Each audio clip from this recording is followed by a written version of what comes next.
Hello hello friends, onboarding academy पे स्वागत है।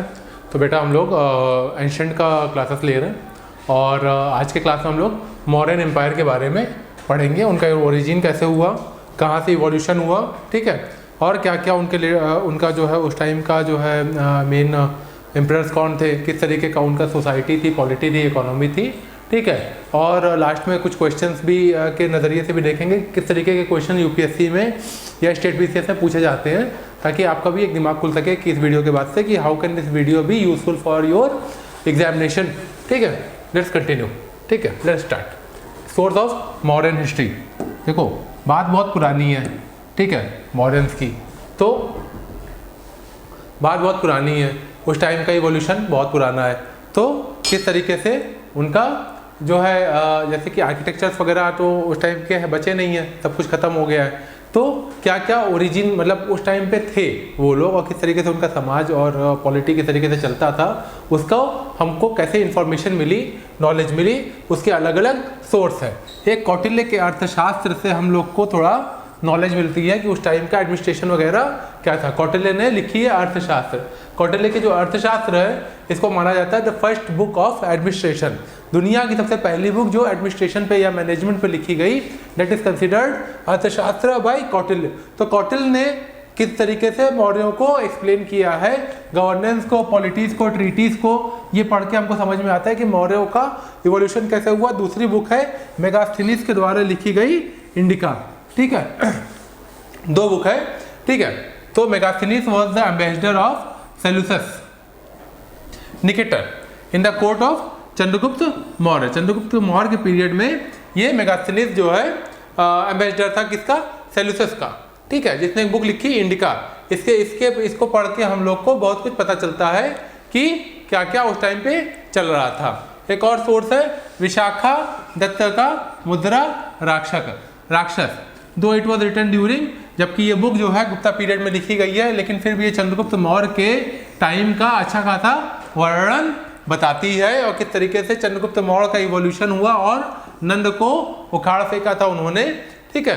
जैसे आप लोग ने देखा होगा ना चाणक्य नीति, तो बेसिकली चाणक्य जो था वो नंद के में एक पंडित ब्राह्मण था और उनका जो है एडवाइजर था। इसको बेइज्जत करके निकाल दिया गया था, तो इसने कहा कि हम बदला लेंगे। तो एक आम परिवेश के एक आदमी को, बच्चे को इसने जो है पाला पोसा और जिसको रणनीति सिखाई, कूटनीति सिखाई, और बाद में उसी का इस्तेमाल करके नंद को उखाड़ के इनके मदद से चंद्रगुप्त मौर्य का जो मौर्य एम्पायर है वो स्टैब्लिश किया गया। ये कहानी आप लोग ने कहीं ना कहीं सुनी हुई होगी, ठीक है। तो चंद्रगुप्त मौर्य, इसकी कहानी कहाँ पे वर्णित है, मुद्रा राक्षस बाई विशाखा दत्ता, ठीक है। इसके अलावा ये एक अच्छा खासा हिसाब किताब बताती है कि मौर्यों का सोशियो इकोनॉमिक कंडीशन किस तरीके से थी। पुराण में भी थोड़ा बहुत मौर्य के बारे में बताया गया हुआ है। बुद्धिस्ट लिटरेचर भी बताते हैं। बुद्धिस्ट लिटरेचर इसलिए बताते हैं क्योंकि Buddhist religion was patronized by Mauryans. Ashoka ने बहुत पैसा दिया और बहुत जो है सपोर्ट किया बुद्धिज्म के ग्रोथ के लिए, ठीक है। तो हम लोग जब बुद्ध की टेल्स पढ़ते हैं, बुद्धिज्म जो जातक स्टोरी, जो बुद्धिज्म की जो टेल्स होती हैं वो पढ़ते हैं, ठीक है, कुदाका निकाया और सुत्त पिताका, जिसमें कई स्टोरीज हैं बुद्ध की उनसे पहले जन्म की। तो उसमें भी ये जो है महावंशा दीपवंशा जो भी है, महावंशा दीपवंशा, ये जैसे इंडिया में रामायण महाभारत है ना, तो वहाँ पे श्रीलंका में दीपवंशा और महावंशा भी होता है, ठीक है। आर्कियोलॉजिकल सर्वे, आर्कियोलॉजिकल सोर्सेज भी हैं, अशोका के जो एडिक्ट हैं, ठीक है, और इंस्क्रिप्शंस हैं, उसमें भी तमाम सोर्सेज बताए गए हैं कि किस तरीके से इसके जो है मौर्यंस का इवोल्यूशन हुआ है, ठीक है। मुख्य चीज़ों को हम लोग देख लेते हैं, ठीक है। मटेरियल रिमेन्स जो लेकिन बचे हुए क्या रह गए, चंद्रगुप्त मौर्य का एक बहुत बड़ा सा पैलेस था, ठीक है, लकड़ी का बना हुआ था, वो बचा रह गया। नॉर्दर्न ब्लैक पॉलिश्ड वेयर, उस टाइम की जो पोट्री वगैरह थी वो बची रह गई। सिल्वर और कॉपर के कुछ सिक्के बचे रह गए जिनसे हमको जानकारी मिलती है मौर्यन एम्पायर के बारे में, ठीक है। बाकी क्या है, अशोकन के जो एडिक्ट्स थे उस टाइम के, रॉक एडिक्ट्स थे, जो बड़ी बड़ी इन लोग तख्तियाँ लगा देते थे अपनी बातों को कह के, रॉक में खुदाई करके बिल्कुल छिल के उसके रॉक को, अपनी बातों को, संदेश को बता देते थे। तो 14 मेजर रॉक एडिक्ट मिले हैं और कहाँ मिले हैं? कलिंगा रॉक एडिक्ट है। कलिंगा रॉक, अच्छा क्वेश्चन इस तरीके से पूछा जा सकता है कि कलिंगा रॉक एडिक्ट के बारे में क्या लिखा गया है? New administration of Kalinga, Kalinga की लड़ाई के बाद ही अशोका जो है बुद्धिज्म को अपनाया था और वायलेंस को छोड़ के नॉन वायलेंट हो गया था। ठीक है, छोटे छोटे और भी रॉक एडिक्ट मिले हैं। बब्रू बैरात रॉक एडिक्ट भी काफ़ी इंपॉर्टेंट है, जिसमें बुद्धिज्म के जो इस रॉक एडिक्ट में ये अशोका ने अपने बारे में बताया कि किस तरीके से हम बुद्धिज्म को अपना रहे हैं। ठीक है, छोटे छोटे माइनर रॉक एडिक्ट भी मिले हैं, जिसमें बुद्धिज्म के अशोका का धर्म के प्रति किस तरीके से लगाव था, झुकाव था, उसके बारे में बताया गया है। केव एडिक्ट ये भी पूछा जा सकता है। देखिए 12 बार केव एडिक्ट, 12 बार केव, ये पूछ लेंगे कि 12 बार जो केव है वो किस धर्म से संबंधित है? हिंदुइज्म, बुद्धिज्म, जैनिज्म या जोरास्ट्रियनिज्म कह सकते हो। ठीक है, तो आंसर होगा बुद्धिज्म से जुड़ी हुई है। 12 बार केव में एडिक्ट जो लगा हुआ है वो अशोका का जो टॉलरेंस की जो नीति है। 12 बार कहाँ पे है? गया, बौद्ध गया में, बिहार में। ठीक है, इसमें जो बुद्धिज्म की जो टॉलरेंस की बिल्कुल सहनशीलता वाली नीतियाँ हैं उसके बारे में वर्णन है। उसके अलावा बड़े बड़े मेजर जो 14 रॉक एडिक्ट हैं वो एग्जाम के लिहाज से आप लोग के लिए इंपॉर्टेंट है, आप लोग पढ़ लेना। इस तरीके से मैच द कॉलम वगैरह इसमें से पूछा जा सकता है कि रॉक एडिक्ट 16 कौन सा है, 13 कौन सा है, 14 कौन सा है। इसमें से कुछ मेन है वो मैं आपको बता देता हूँ। इंस्पिरेशन देखिए, जैसे कलिंगा वार, कलिंगा वार कौन से रॉक एडिक्ट में है? 13वें में है। ठीक है, कॉन्क्वेस्ट जो अशोका ने कहा कि हमको जीतना है लेकिन धर्म के माध्यम से जीतना है, लड़ाई के माध्यम से नहीं जीतना है, ये कौन से रॉक एडिक्ट में लिखा गया है? 10वें रॉक एडिक्ट में लिखा गया है। ठीक है, इस तरीके से कुछ मामले हैं जो रॉक एडिक्ट आपको याद रखना है। अब ओरिजिन कैसे हुआ मौर्य का? ठीक है, मौर्य का ओरिजिन कैसे हुए?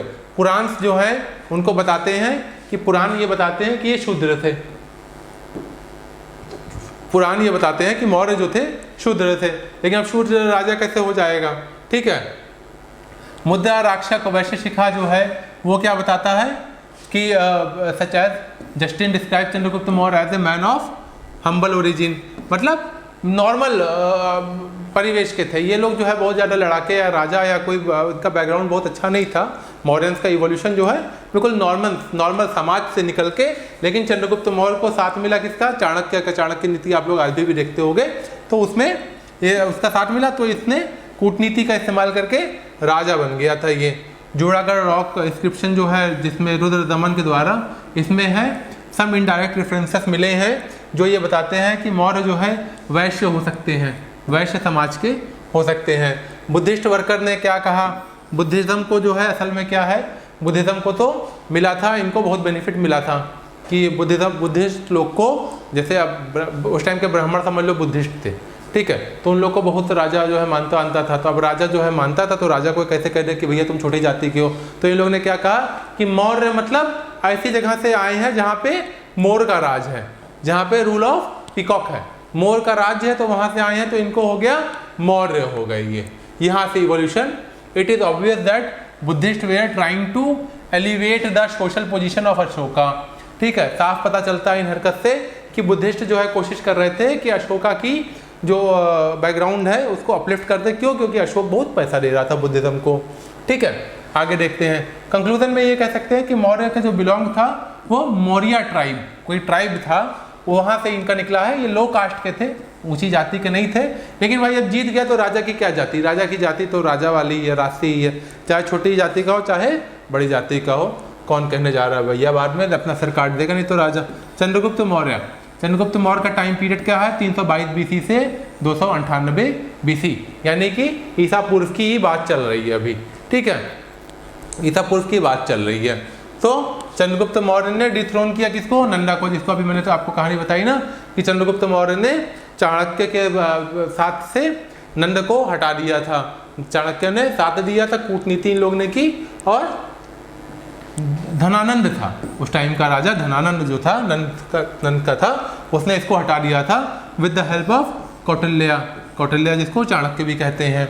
चंद्रगुप्त मौर्य डिफीटेड, चंद्रगुप्त मौर्य ने सेल्यूकस निकेटर को भी हराया, विदेशी आक्रामक था जिसने सरेंडर कर दिया बहुत बड़ी अपनी एरिया को, आर्या हेरात का एरिया और कंधार का एरिया और बलूचिस्तान का एरिया और काबुल का एरिया, और बदले में 500 हाथी यहाँ से लेके चला गया था। उसने कहा तुम ये सारी जगह रख लो मौर्य को और हमको 500 हाथी दे दो, हमारा काम हो जाएगा।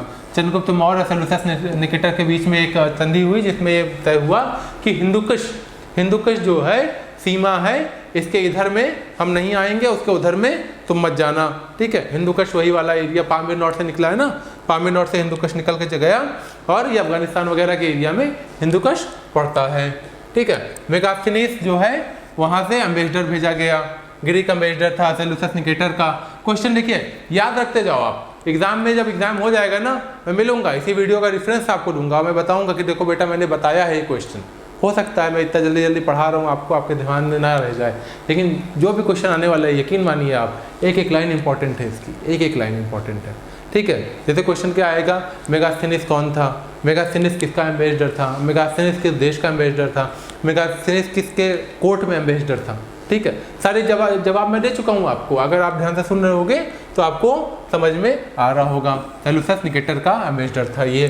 Chandragupta become again a went to Chandragiri hill, ठीक है, विद बाराबहादुर where he died by the slow starvation, ठीक है। चंद्रगुप्त जो है वो चला गया था कहाँ पे, बाराबहादुर की हिल पे चला गया था, और वहाँ पे सालेखन कहते हैं बुद्ध जैनिज्म में एक प्रथा होती है कि जब आदमी का अंतिम समय आता है तो खाना पीना छोड़ देता है और भूख प्यास से मर जाता है वो, तो इसको कहते हैं कि आत्मा परमात्मा को प्राप्त हो गई। तो चंद्रगुप्त मौर्य जो था यानी अशोक का जो बाप था, उसने जैनिज्म को पैट्रोनाइज किया, ठीक है। चंद्रगुप्त मौर्य ने बुद्धिज्म को पैट्रोनाइज नहीं किया। किसके साथ क्या, भद्रबाहु, देखिए भद्रबाहु और स्थूलबाहु दोनों की कहानी भी मैं आपको समझा चुका हूँ कि भद्रबाहु कौन थे, स्थूलबाहु कौन थे।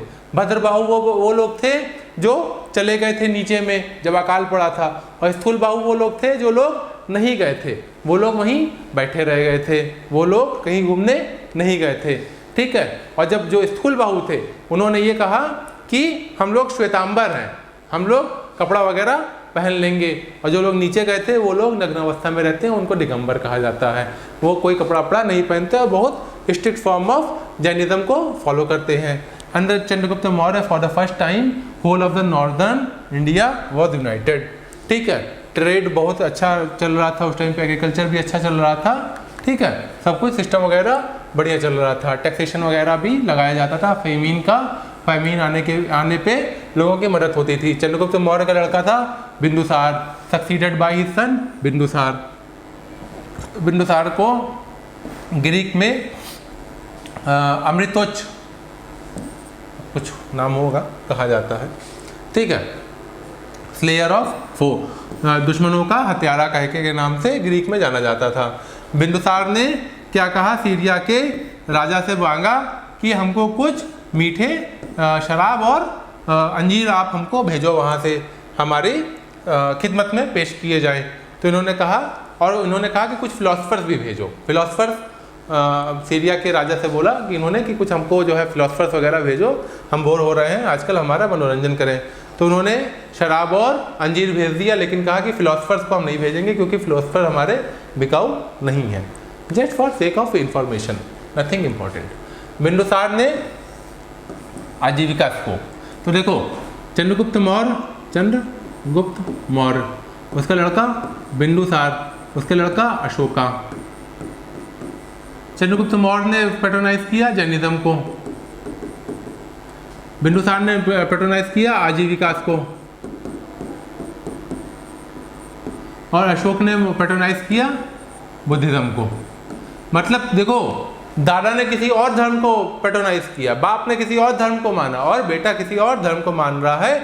ये समाज कितना अलग ही किस्म का अतरंगा समाज होता रहता था। आज के टाइम पे तो बेटा अगर जो है धर्म छोड़ दे, बाप वाला ना माने, तो बेटे को तो संपत्ति से ही निकाल देंगे, राजा बनाना तो बहुत दूर की बात है। एनीवेज, इसके आगे आते हैं अशोका, ठीक है। इसके अगले वीडियो में बेटा अशोका के बारे में हम लोग डिटेल में देखेंगे। Thank you so much for watching this video. Please like, share and subscribe to get the notification when I upload such video, ठीक है। And in later time I will start uploading videos of geography, polity, economy and other topics also, because धीरे धीरे करके सारे videos आपको मिलेंगे, ठीक है। समय ले लेके थोड़ा थोड़ा करके मैं आराम आराम से आपको सारे वीडियो दे दूँगा ताकि काम बना रहे आपका। Thank you so much.